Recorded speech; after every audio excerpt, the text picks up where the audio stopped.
Bon, je pense que ceux qui n'ont pas vu ce match du Cameroun contre l'Angola, à première vue, ça peut être une très mauvaise opération pour le Cameroun.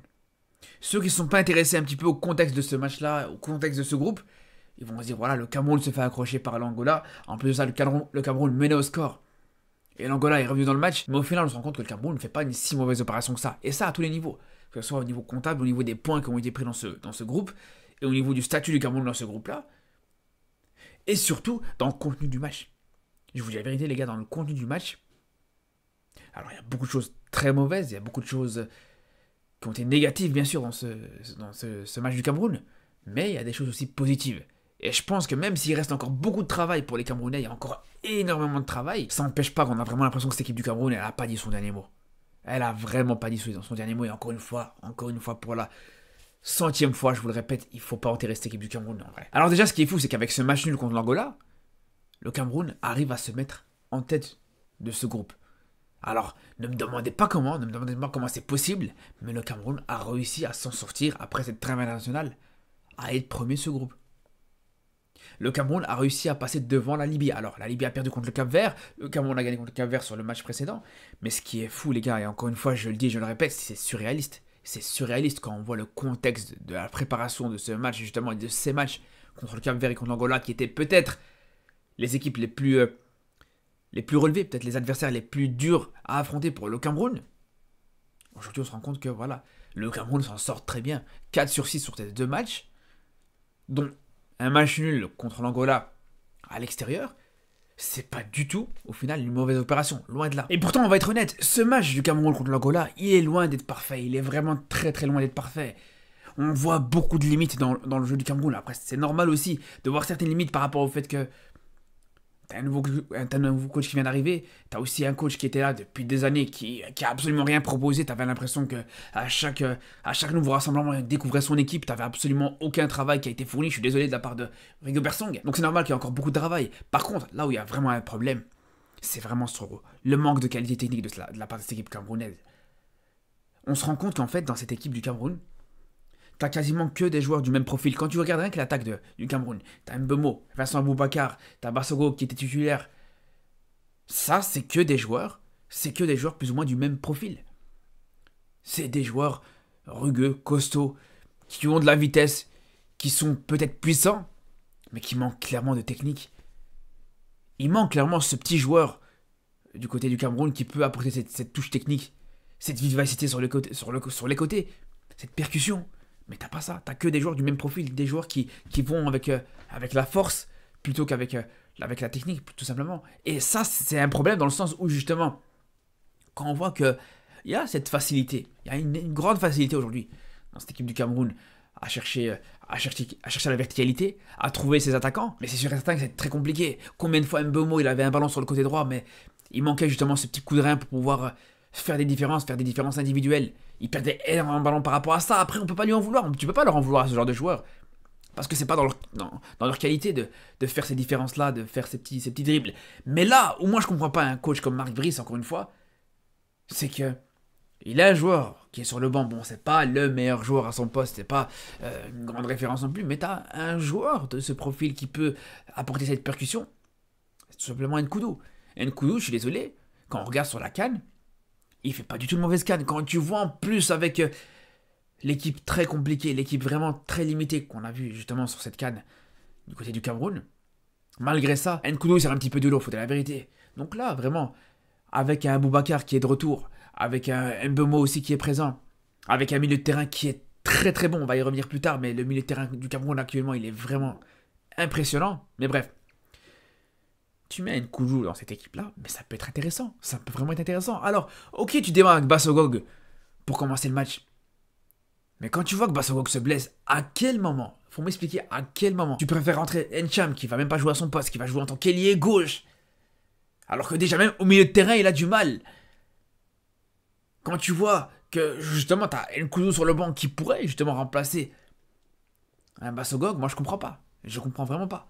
Et c'est dommage parce que comme je vous dis, dans ce milieu de terrain camerounais, il y a des belles choses. Franchement, la qualité technique, encore une fois, de ce milieu de terrain camerounais. Et surtout un joueur comme Baleba qui a été mais monstrueux, qui a été stratosphérique, encore une fois. Alors déjà contre le Cap-Vert, il m'a vraiment séduit. Et là, il confirme encore contre l'Angola. Vraiment, bah les gars, je vous dis, il va pas rester longtemps à Brighton. Je vous dis, moi, Baleba, pour moi, il peut jouer dans beaucoup de grands clubs européens. Vraiment. Ce joueur, pour moi, c'est peut-être la plus grande valeur sûre que tu peux avoir dans cette équipe camerounaise là actuellement. Ça peut être un joueur avec l'une des meilleures marges de progression. La qualité technique de ce joueur, cette qualité, cette capacité à pouvoir orienter le jeu, à pouvoir contrôler les ballons, à pouvoir même orienter le jeu juste avec des contrôles orientés et partir de l'autre côté. Cette capacité à pouvoir éliminer, faire des dribbles, réussir des 1 contre 1. C'est stratosphérique. Je vous parle même pas des ballons qu'il peut récupérer. Alors tu sens que des fois il est un petit peu léger, il manque un petit peu d'impact physique, c'est normal. Mais malgré tout, ça l'empêche pas de récupérer énormément le ballon, ça l'empêche pas de stopper énormément de contre-attaques angolaises. Et quand on sait en plus de ça que l'une des forces de cette équipe d'Angola, c'est ses contre-attaques, ses transitions rapides vers l'avant, Baleba a fait énormément de bien à cette équipe du Cameroun, faut dire la vérité. Donc c'est vrai que physiquement, il manque un petit peu d'impact, mais dans son jeu, dans son intelligence de jeu, dans sa façon de jouer, t'as l'impression que ce mec a 35 ans. T'as l'impression qu'il a une expérience d'un joueur qui a plusieurs années de carrière derrière lui. Alors qu'encore une fois, il a que 20 ans, c'est ça qui est exceptionnel. Donc vraiment, moi, franchement, je vous dis, ce joueur, il peut faire vraiment les beaux jours du football camerounais sur les prochaines années, vraiment. Ça pourra vraiment être la future star du Cameroun je vous dis, sur les prochaines compétitions. Et j'ai hâte de le suivre justement dans une grande compétition internationale comme la CAN par exemple, voire la Coupe du Monde, pour qu'on puisse le voir justement à l'échelle internationale, au grand jour. Et je vous dis, on n'a pas fini d'en reparler. Mais ce qui est intéressant surtout, c'est que quand on voit justement les joueurs qu'il y a autour de lui, Zambo Anguissa, on a l'habitude, mais surtout bien sûr un joueur comme Martin Ongla, on se rend compte que vraiment ce milieu de terrain camerounais, il va faire mal, il peut faire mal à beaucoup de nations africaines. Il peut faire mal à toutes les grandes nations africaines. Et c'est là où on se dit, vraiment, cette équipe du Cameroun n'a pas dit son dernier mot. Alors ok, l'attaque, comme je vous dis, elle est limitée. Tu n'as pas ce joueur qui peut jouer sur un côté, cet ailier qui peut vraiment faire des différences individuelles. Mais ça se rattrape très très bien au milieu de terrain.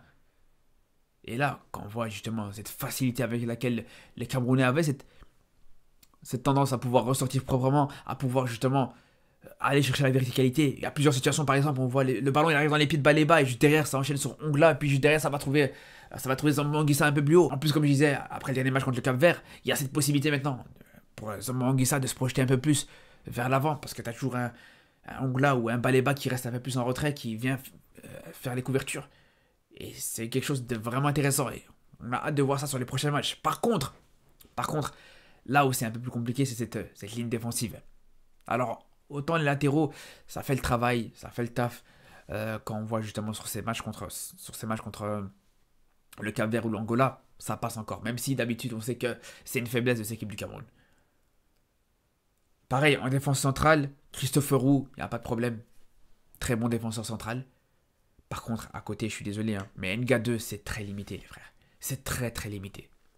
Et je vous dis même pas ça juste par rapport à son but contre son camp, parce que ça peut arriver. N'importe quel défenseur peut te faire ça. Il y a même les plus grands défenseurs ont mis des buts contre leur camp, il n'y a pas de problème. Mais quand on voit dans son match, justement, le nombre d'erreurs de relance, les erreurs de marquage, une situation par exemple où je vois justement que tu as un Maboulou, l'attaquant emblématique de cette équipe de l'Angola, qui est absolument tout seul dans la surface camerounaise, c'est là où je me dis comment c'est possible. Comment c'est possible qu'un gars 2, il puisse te le laisser tout seul. Le mec, il voit que justement, comme je vous dis, le plus grand danger. Donc l'un des plus grands dangers de cette équipe d'Angola. Tu le vois, il est dans la surface camerounaise. Et t'as Nga2 qui le laisse absolument tout seul. Bon, faut m'expliquer comment c'est possible. Parce que tu peux être limité, d'accord? Balle au pied, tu peux avoir des limites techniques qui peuvent t'empêcher de relancer proprement, ça peut arriver. Tu peux avoir même des limites techniques qui font que tu peux mettre un ballon dans ton camp. Allez, pourquoi pas. Mais par contre, des erreurs de marquage, des erreurs de débutant comme ça, là, t'as pas le droit. Et c'est là où on se rend compte que vraiment, il va falloir vraiment trouver un défenseur central qui va pouvoir faire cette paire avec Christopher Roux, parce que c'est très compliqué. Entre Oumar Gonzalez, on l'a bien vu sur la dernière CAN, entre Nga2, à chaque fois, c'est toujours le même problème.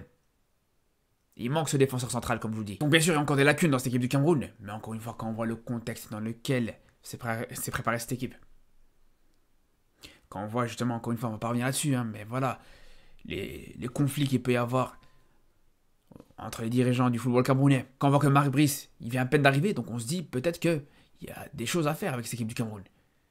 On se dit que ça peut que progresser de match en match. Après, par rapport au travail de Marc Brice, est-ce que c'est grâce à lui que justement cette équipe du Cameroun propose un meilleur visage? Ou est-ce que c'est juste les joueurs qui ont montré un sursaut d'orgueil? Est-ce que c'est les joueurs qui sont en pilotage automatique? C'est possible aussi, hein. C'est tout à fait possible aussi. Quand on voit justement, encore une fois, la difficulté avec laquelle les joueurs se sont préparés, quand on voit la situation dans laquelle se retrouve cette équipe camerounaise, on peut penser que les joueurs ont pris leurs responsabilités. C'est tout à fait possible aussi. Mais bon, ça, on sera fixé sur les prochains rassemblements et les prochaines trêves internationales. Sur ce, on se dit à très vite pour parler de football africain, pour parler de football européen. Donc à très bientôt et surtout d'ici là. Prenez soin de vous.